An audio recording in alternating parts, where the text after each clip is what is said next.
excited about what's going on in downtown Shreveport, and I hope that after you hear a little bit of what I've got to tell you today, you're going to be just as excited as I am.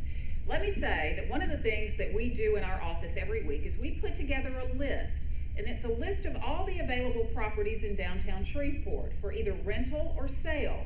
And this list is something that we refer people to as they call us, and we do get dozens of calls. We get calls every day, calls every week, people asking, Liz, where's a good place to be downtown? I have this sort of business, or this sort of office, or this sort of interest, and I'd love to be downtown. Where's the place? Okay, here's the list that we had yesterday. Guess what? Things are changing so quickly, it's hard for us to keep a list current. That's how exciting things are downtown and excited people are about downtown. Let me tell you a little about what we call downtown. The Downtown Development Authority, as Tom told you, it's a quasi-governmental. It was set up by the Louisiana legislature in the 1970s. We have the ability to collect a small amount of property tax. All of that money goes back into downtown. Our mandate is downtown. It's making downtown look better, function better, have more events, have more locations, upgrade buildings, whatever we can do to make our downtown a more welcoming place. That's what the DDA and our sister organization, which is nonprofit, the DSDC, are all about. But we have a boundary. It's called the Downtown Development District. So if you will, in your minds, run along with me for the boundaries of the Downtown Development District. It starts basically over here on our east with the river, goes down the river, interestingly enough, to Stoner, goes over Stoner, goes up Wall Street, which is very unlike the Wall Street in New York, let me just say, comes back north on Marshall, Don Brzezinski on Marshall, follows the interstate, follows I-20 out to the old City Hall, which is that Murphy Street area, goes up Pete Harris to Common Street, follows Common Street for a little ways, probably to the Waterworks Museum, and then it cuts through the woods. Apparently, for some reason, we couldn't stay on the road. So we cut through the woods, then we go up to North Market, just north of the convention center, and then go back over to the river. So that's an oddly shaped downtown development district, but that's what we call home. So that's what we're very concerned about. Anything that we do, any money that we spend, any initiatives that we propose, it's for that downtown development district. And our downtown is comprised of several distinct and very different areas. And all of you can call them out. We've got the riverfront, which is part of the Red River District. We've got the Central Business District that most people think of when they think of downtown. We've got an area called the West Edge, which is that area that's been in the news quite a lot lately because of very positive things happening there. And then we've got the new Texas Avenue, or should I say the new old Texas Avenue, because Texas Avenue has been around for a long time with a lot of different businesses. And it goes on out, and then we incorporate part of Ledbetter Heights, and we come back into downtown. What do we have going for us? Well, we certainly have all of that going for us, but we also have an incredible inventory of historic buildings. You know, you've traveled around the country, you have seen how other cities have done things, and other cities either weren't as wise or weren't as lucky, or something happened when people moved out to the malls in the 1970s and early 80s, and their downtowns went away, their historic inventory went away. We have beautiful old buildings downtown that you cannot replicate today.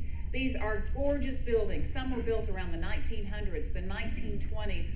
They have been many different things. People have great memories of coming downtown and shopping, but we have that inventory still at our disposal. We have pretty good infrastructure downtown. It's laid out fairly well. We've got nice wide streets. We've got good sidewalks with streetscape. We have good lighting. Things look good. We have the streetscape crew, and they're out there every day picking up trash, trying to make things look good. So we have a good infrastructure that we can promote. We have a pretty decent local economy. I mean, let's face it, not as good as we'd like, but not as bad as it could have been, especially when you compare the rest of the country. Haynesville Shale certainly has played into that quite a bit, but we've got some other things going for us as well. So we have not hit those lows that other parts of the country have seen. And we've got several great organizations that are really blowing and going to get things accomplished downtown. Strong partners make everybody happy because you can just ride on their coattails and go where they will take you. And one of our partners downtown, First United Methodist Church, don't know if you've had the opportunity yet to see the new Emmett Hook Performing Arts Center, which hopefully is going to be opening in April. This is going to be an incredible addition to our downtown. 325 seats, state-of-the-art Performing Arts Center, has a full orchestra pit underneath, a rehearsal hall down below, a bistro to the side where you can go get some beverages and something to eat. It's got wings on the side that will be large enough so that you can drive cars onto the stage. The ceiling is 47 feet high so that people can fly all over, and they already have 47. Are you going to fly? Please. Give you $1. My God is an angel. They already have 47 performances scheduled for this brand new Performing Arts Center. Will Andrus, of course, is working with them on that. It is going to be such a great thing for our West Edge, the heart of our arts and culture district in downtown. The Shreveport Regional Arts Council is also certainly another one of our big partners. They are doing all sorts of things. Not only are they expanding the art space, which is the 700 block of Texas Street, so that it's going to be larger, have more gallery space. Their wonderful bistro is going to spill out onto the street level below, so that you'll be actually able in Shreveport to sit outside during those 2 weeks a year that it will be appropriate. I know, yeah, that 1 week in April and that 1 week in November. It'll be great, but that's going to be probably going under construction here in the next, hopefully, month to month and a half. And of course, Shrek is part of that whole Shreveport Common that I think you've probably been reading about and hearing about. And again, it's a 9-block area that's going to anchor the West Edge and be part of this culture and arts district that will have the old Central Fire Station. Brian Crawford, I saw you over there. Boy, is it going to be different. Instead of being the Central Fire Station where you got stinky old firefighters in there who don't know nothing about art, you're going to have a whole bunch of artistic things going on, a black box theater, places for arts groups to meet and work together, and just, again, this beautiful old building that we have been so wise in saving over the years is going to be restored and renovated to its 1920s glory. And I really hope, Brian, that we can go back and find the guy who was in that picture in 1920 sitting out front with a raccoon on his shoulder. What's up? I thought that a Dalmatian was the official. It was not in Louisiana, right? We just didn't know that in Louisiana, firefighters' mascot is a raccoon. But that's going to be happening over there, and it's opening up all of those buildings with the excitement that's happening with Shrek and the West Edge and the Cultural District and all of those areas. It's really got outside investors looking at downtown Shreveport in a new light. You know, you have seen this before in your businesses, and we've certainly seen this before in government. It's everybody's sort of waiting on the sidelines, like they're waiting on the edge of the pool for that first person to jump in and get wet. And then once that first person jumps in, everybody jumps in because then it looks like the right thing to do. That is the same thing we're seeing in downtown Shreveport right now. You have one developer, one investor, one person with vision say, this building or this location is worth it, and we're seeing everyone else jump in.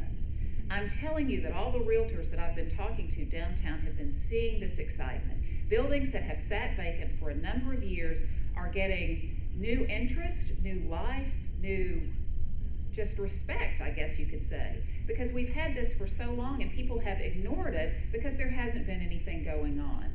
There are several buildings around the Central Fire Station that are currently under contract, and there are several more buildings that people are taking good hard looks at on different ways that they can put them back into commerce, which is great news for all of us to have these wonderful old buildings restored, renovated, and put back into commerce. And speaking of that, when you head just a little bit to the east of Art Space, you're in the 600 block of Texas, and all of you heard the big news about the 3 buildings in the 600 block of Texas. The old Sears building, it is such a nasty old building. I've got to tell you, it has sat vacant for 30 years. Buildings don't do well when they sit vacant. They just fall apart, pigeons get in them, water gets in them, things start breaking, termites move in, and all of those things have happened to the old Sears building.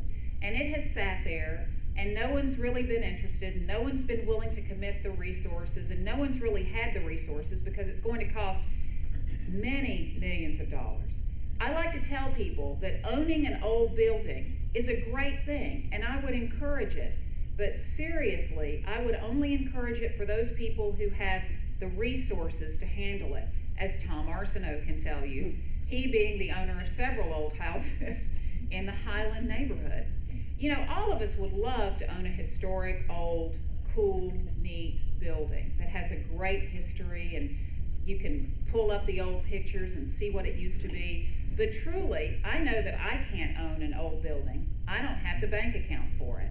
I know a lot of people can. So our great challenge is to find those people who have the desire, who have the want to, who love the historic buildings, and then who also have the resources to take those buildings and make something of them.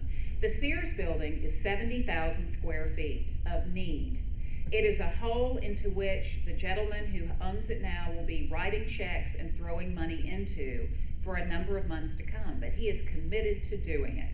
He wants to take the Sears building and the two buildings beside it. One's a 3-story that the roof has collapsed, it's a mess. Then there's another one beside it that's a 2-story that's not long for this world either. And then next is Southern University. So Southern University had these buildings on their flank that were just barely holding on, and no one willing to put the money into them.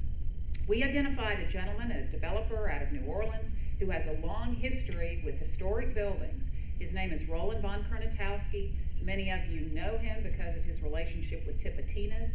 He owns the Tipitinas Foundation and the Tipitinas Music Club in New Orleans, which is so famous and has such a history. And he loves old buildings. And he loved that Sears building, and several years ago was interested in it, and things didn't work out. And now things have worked out. And he is talking today about spending $15 million. And I know that that number is going to go up, up, up, because now his wife is involved. Yeah. And she wants him to build them a penthouse on the top of the Sears building. If you're bringing your wife to your penthouse, guess what the rest of that building has to look like? It has to look good. And so over the next months and couple of years, you're going to be seeing a lot of activity. We've also hooked Roland up with Ray Belton at Southern University to talk about some of the parking needs in that area. Because as the Allen building, which is on the other side of that block at McNeil in Texas, that great old building that again has sat vacant for years, gets converted into the Southern Nursing School, which is going to be terribly exciting. Because that building, I've seen the artist renderings and they're gorgeous. Again, it's going to look like it's pre-1940s glory. There's going to be an increased need for yet more parking that we've seen with Art Space, that we've seen as First Methodist continues to do more and more at their Performing Arts Center, as Robinson Film Center needs as they become more popular. So Roland is committed to talking with people about doing a multi-level parking garage that will be convenient to that site.